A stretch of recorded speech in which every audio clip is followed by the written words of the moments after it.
guys, welcome back. Now we're at phase 2. So we already skinned and broke the animal down, and now I'm just going to show you how to cut it, basic cuts and cleaning to get them into their steak groups and make the trim, and all that. I'll just show you how I do it. So we'll start with the shank here. I usually grab it by the hock. I take my boning knife. I like to have a couple boning knives, one strictly for bone, against bone, the other to use just for muscles when I'm kind of carving out steaks and stuff like that. So I got my boning knife. I just basically taking the calf muscle right off. Go like that.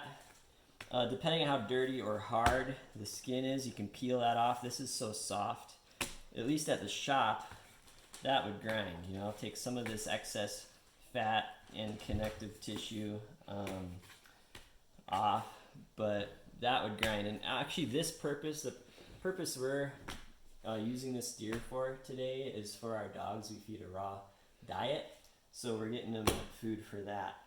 I'm not going to take the time to chunk this up smaller for them right now. I'm just going to show you guys how I clean off this bone.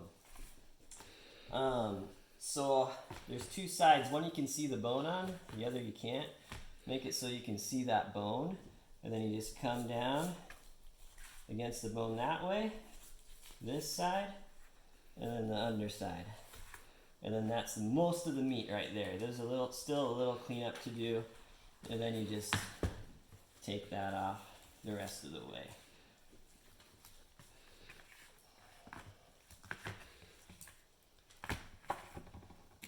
So that's trim, and then I'm going to come along and get some of this knee meat off of here.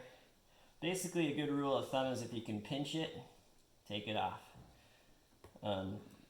Everybody's got different standards on this. That's how we do it at the shop. You don't want to spend too long, but you want to get those big chunks off. Some shops, they want that thing bone white, the whole thing, but in my opinion, you can't take that kind of time. So we'll get the big chunks, and then we'll move on.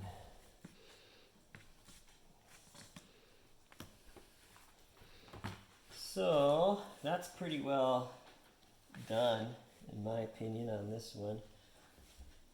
So that's a shank. Let's see, what do we have next here? We got our no, that's a round. So you want to pick off hair, any debris like that. These are nice and clean. One of the benefits of doing it yourself, you don't get the nastiest of the nast brought in. Okay, so this, I tell people, it's basically like a book. There's a cover and the spine. The top part of the book, the back part, and then the spine.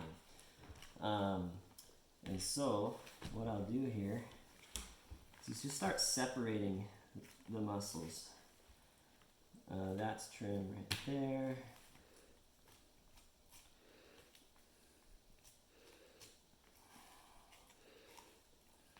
There's this part of the calf actually on here that I'll take off. So that's trim. Pull off here.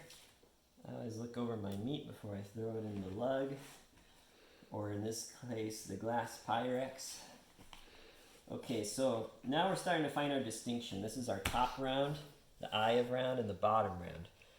And on a deer, we'll keep the eye and the bottom together, so you just get more meat in steaks if you're going to steak it.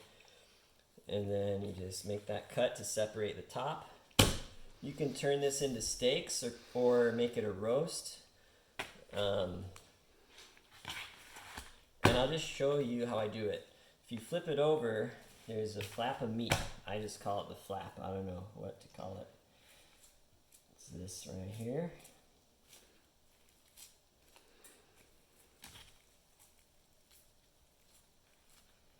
That's trim. And then there's some excess fat on here. In our situation for the dogs, it doesn't matter, but I'll clean it up like how I would for if I were going to make steaks or a roast out of it. And then I'd send this on to the steaker about like that. And then just to show you what they would do, if it's a deer, which this is, we're just gonna, let's see, I need to sharpen my knife a little. Don't have all my tools and all my sharpeners here like I do at work, but you slide in, you get that top layer off to make a nice smooth cut. It's not quite as sharp as I like, but it does the job well enough. And this is a part you would use for jerky as well. Yeah, not quite as razor sharp as oh, that's my boning knife. Maybe that's part of why. Here's my steak. Something like that. Still not quite the results I'm hoping for. So if it's a deer, you keep this part together, because there's another muscle separation you can find on here, and you keep them together on a deer, and you just cut steaks that way. Oh yeah, and on the back side you get off any extra stuff. And then there's this silver skin here. I usually cut that off. Kind of bad.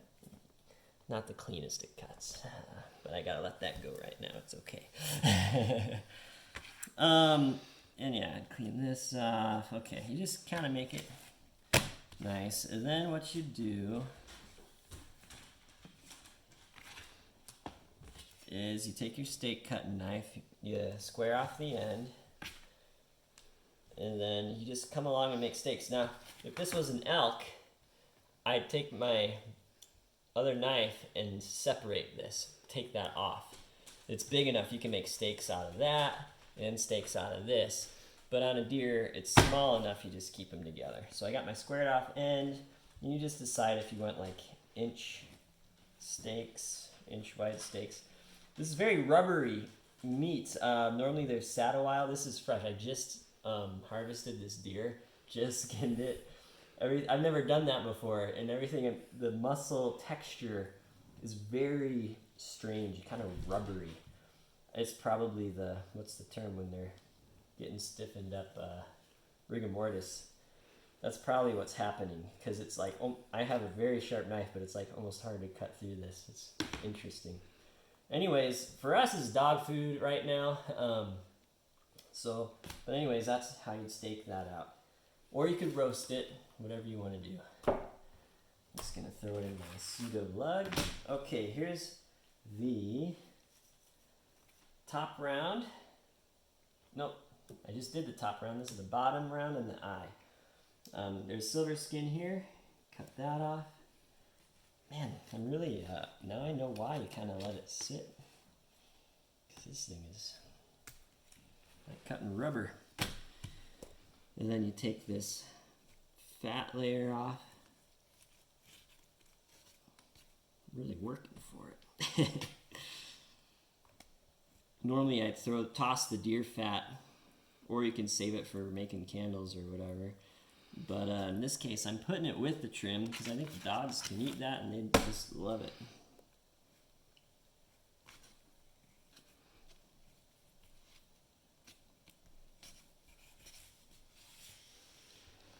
Okay, in the shop I'd clean that up a little more, and I'd try to get it a little more or less choppy looking, but yeah, we're not going to take the time right now. Alright, so then again at the shop for deer, we're going to keep it together. On an elk, you'd separate these two because they're just big enough. You're going to get more steaks. But on a deer, we keep it together, square off your end, and then start cutting your steaks.